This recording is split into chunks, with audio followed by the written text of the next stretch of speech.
This handsome man is Aristotle, and this is Plato, his teacher. So, being fluent in the art of rhetoric can help you get whatever you want from whoever you want.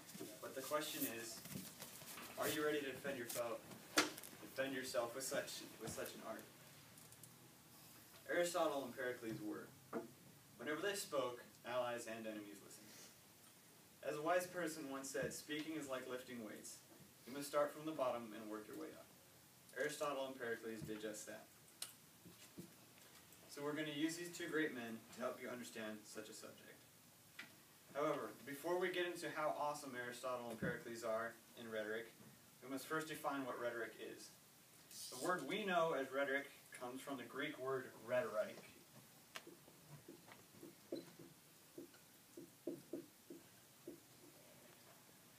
And the definition of rhetoric, simply put by Aristotle, is the art of speaking. Aristotle and Pericles were both experts in this subject, but like everyone else, they worked their way to the top. So in order to understand their ways, we must start from the beginning. Pericles, in his early years, he was the son of a politician.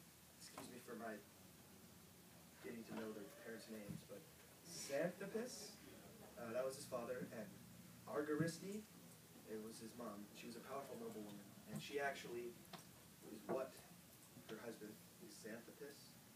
That's how he got to be a politician, was through her.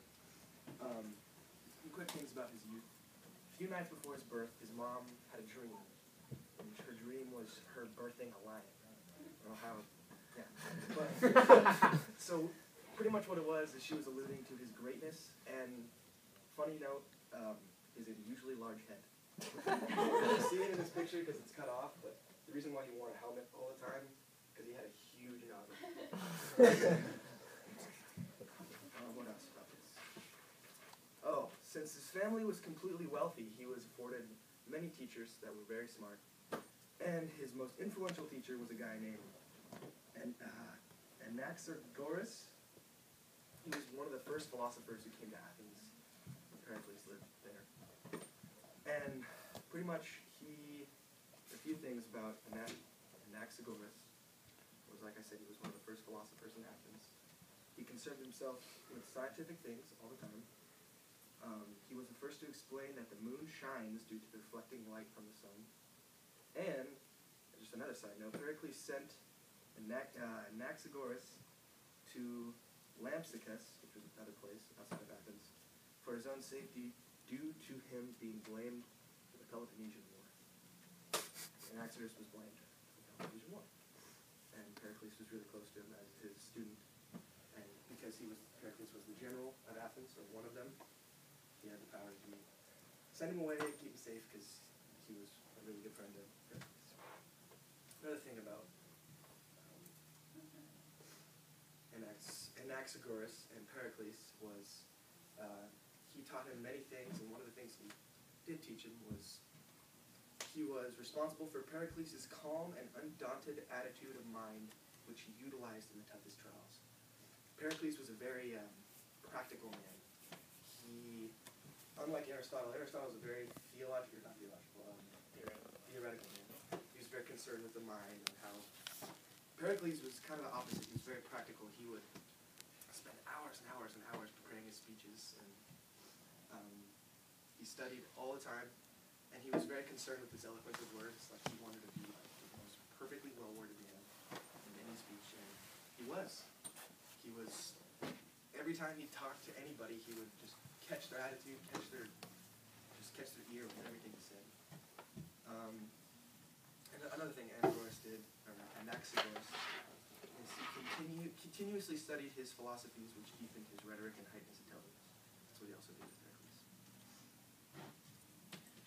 Alright, so Aristotle was born on 384 BC, and was born in the city of Stagira, Chalcidice, which is now modern-day Thessaloniki.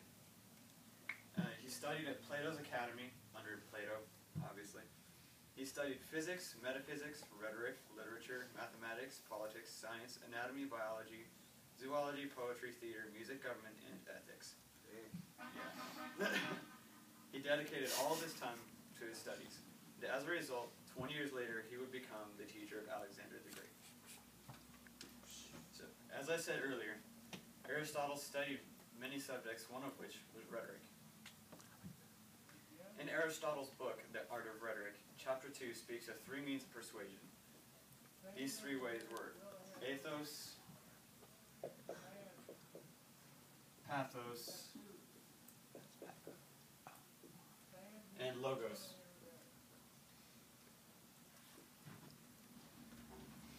Ethos was mainly to establish someone's credibility.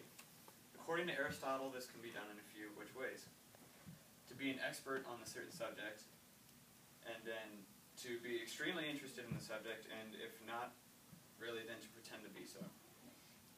To use logical reasoning to show speediness of the mind and intelligence, and to appeal to the audience's character and ethics. The next branch was pathos, which was an emotional connection through a story or song. It evokes an emotional response. Pathos can be shown in many forms. The most powerful of which form is deep emotional deliveries. If used correctly, it can be unusually powerful in an argument. Best way to use this branch is by connecting with an underlying moral value of the audience. Oh, and last one, logos. Logos was like to use logic and inductive and deductive reasoning.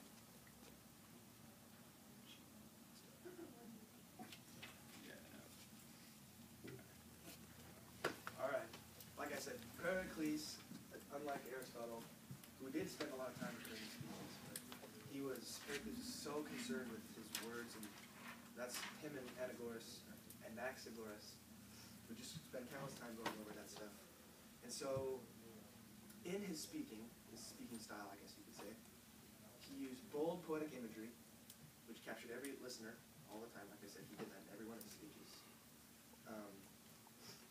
Funny thing, because he had such a huge head, I don't know why everyone liked him so much, his features attracted everyone to his speaking, if that makes any sense. Like, people saw him and they're like, man, he must be a good speaker. I guess that's what happened. What else was there? Along with being with Anaxagoras, he taught him the power of being calm and peaceful when presenting speeches. So, free from gimmicks, vulgarity, and dishonest tricks. So Pericles, in his eloquence, he didn't like the whole gimmicks, vulgarity, or dishonest tricks, so he wouldn't try to trick someone by saying something. He was very practical and logical as he spoke. This confidence brought about a sheen of arrogance and contempt from others. So when people, even though they were attentive to him, a lot of people just didn't like him because he thought he was just cocky and arrogant all the time because he thought he knew everything. But they were wrong because he was very smart. One of his major speeches, one of his major impacts, I guess you could say, he didn't really have a whole lot of, I guess you could say, groundbreaking history in his speaking, but one of the most well-known speeches that he ever gave was called the Funeral Oration. And it was a famous speech Pericles gave after the Peloponnesian War. And this is just a little bit of a excerpt, I guess you could say. Comfort, therefore, not condolence, is what I have to offer to the parents of the dead who may be here. Numberless are the chances to which, as they know, the life of man is subject. But fortunate indeed are they who draw for their lot a death so glorious as that which has caused due mourning, and to whom life has been so exactly measured as to terminate in the happiness in which it has been passed. So he was very just, as you can hear, is really well worded. Everything he said really just spoke to everybody. That was one of his major accomplishments. So personally, before I looked into any rhetorician, the only ones that I knew were Aristotle and Plato because they were so well known for what they did. And after looking into their studies, I now understand why.